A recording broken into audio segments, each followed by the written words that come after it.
Menopause की जो as है वो अपनी बहुत संभाल करने की एज है। मेनोपॉज़ यानी कि जब माहवारी 1 साल से ज़्यादा रुक जाती है।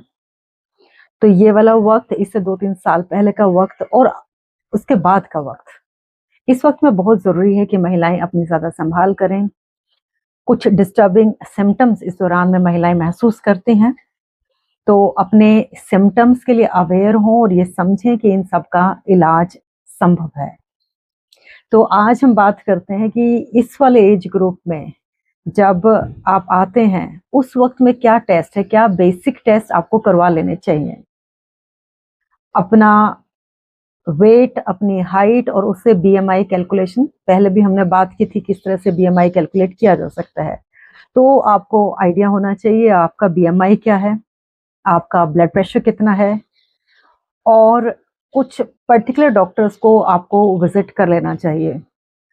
गायनेकोलॉजिस्ट के पास आप अपना एक बेसिक इवैल्यूएशन करवा लीजिए, अपनी आँखों का एग्ज़ामिनेशन करवा लीजिए, डेंटल एग्ज़ामिनेशन करवा लीजिए और डिप्रेशन या मूड में कुछ दिक्कत आपको लग रही है या भूलने की दिक्कत लग रही है, इस तरह की कुछ दिक्कतें हैं तो आप एक बारी को साइकोलॉजिस्ट से भी इवैल्यूएशन करवा सकते हैं।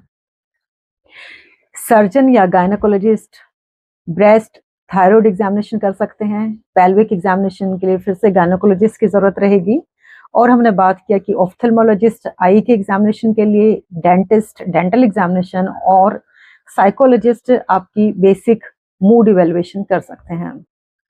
तो ये बेसिक इवैल्यूएशन और अपने खून की जाँच, शुगर्स, लिपिड प्रोफाइल, वो बेसलाइन आपको पता होना चाहिए।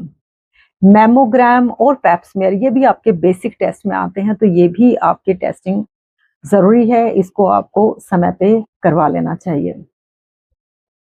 इसके अलावा थायरॉइड हार्मोन की टेस्टिंग करवा लेनी चाहिए।